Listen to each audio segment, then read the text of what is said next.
Hello, it is Bill, the Knee Pain Guru. Today is Wednesday, January 26, 2022. We're going to talk about tibial plateau fracture today.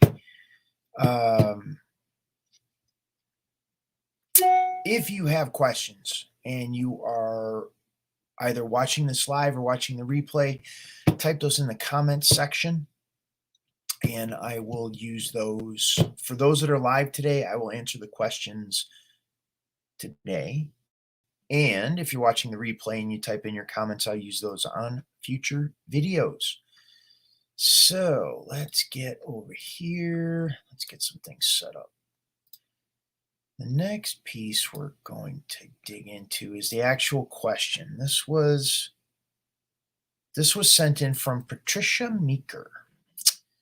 Patricia writes, "Hi Bill, I fractured my tibial plateau close to 6 weeks ago. I had ORIF with a plate and screw." An ORIF, and I did look this up just to make sure we were both on the same page. ORIF is open reduction internal fixation for a broken bone, and that seems to be a technique that the medical model uses in terms of moving the bone back into place and then fixing it with screws and plates and things to make sure the bone heals in the proper place. So that's what Patricia is dealing with. And it was put in place with plate and screw. I have been non-weight bearing since the surgery. So we're going on 6 weeks at least. At present, the upper part of the incision has an elevated ridge that feels firm and tender to touch. I'm due to see the surgeon in a few days. Any thoughts? Thank you, Pat. Yes.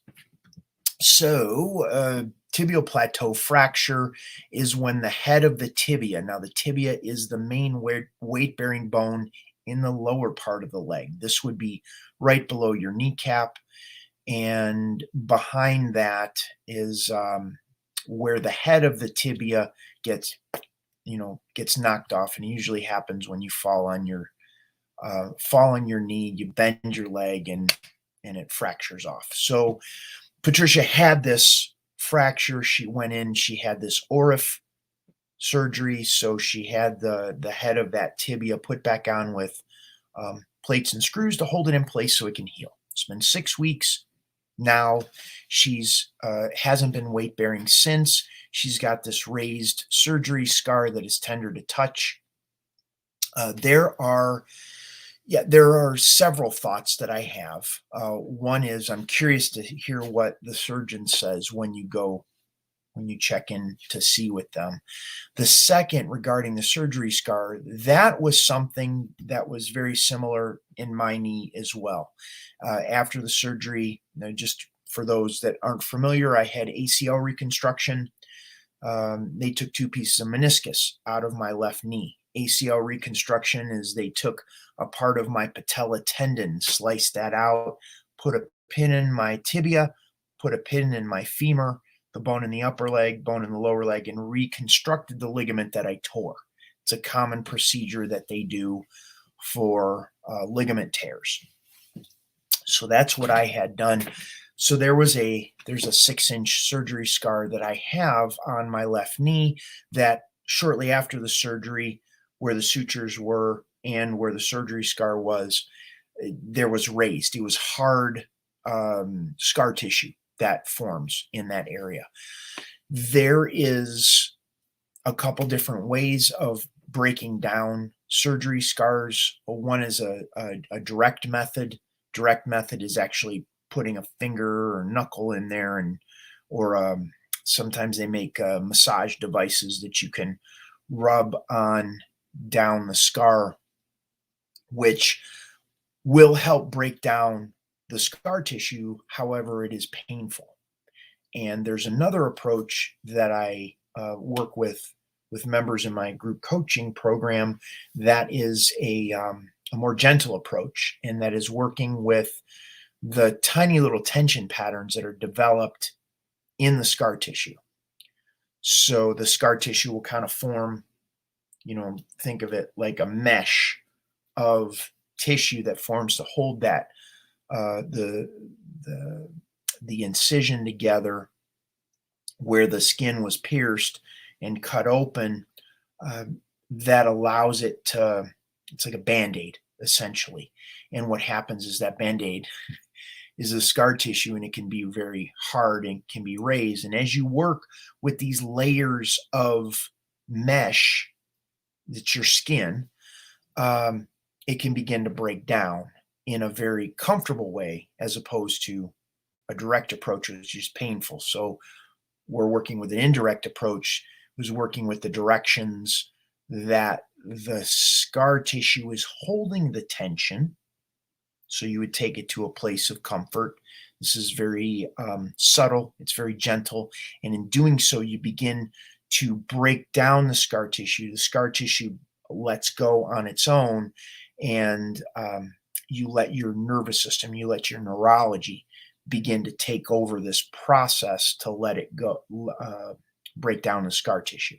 So you can incorporate 1, the direct approach, 2, the indirect approach, or 3, which is a combination of both of those approaches, to break down the scar tissue to help the knee bend and that to heal.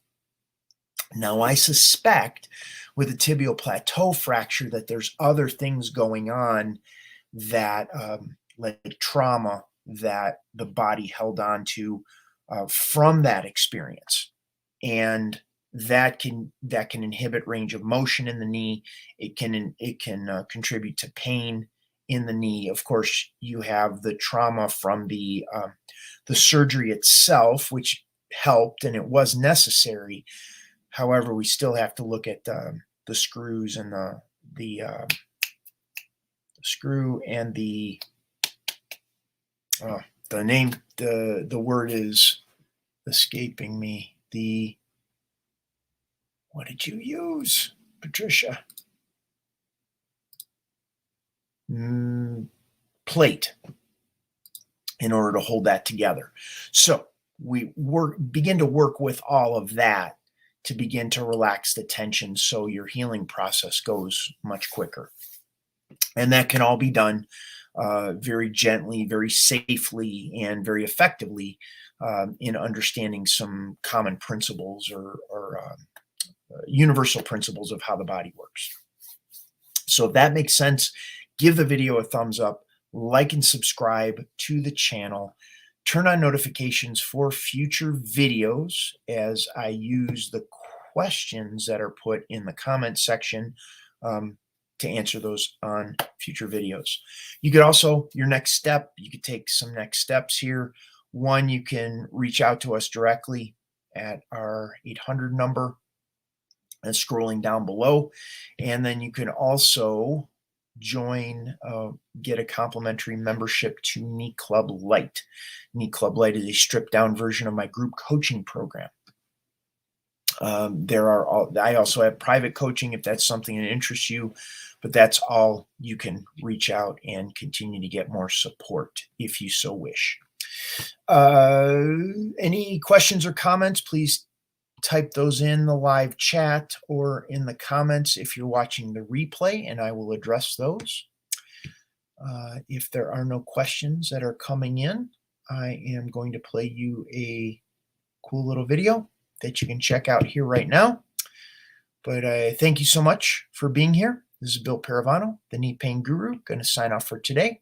Have a wonderful day, and I will see you on tomorrow's video.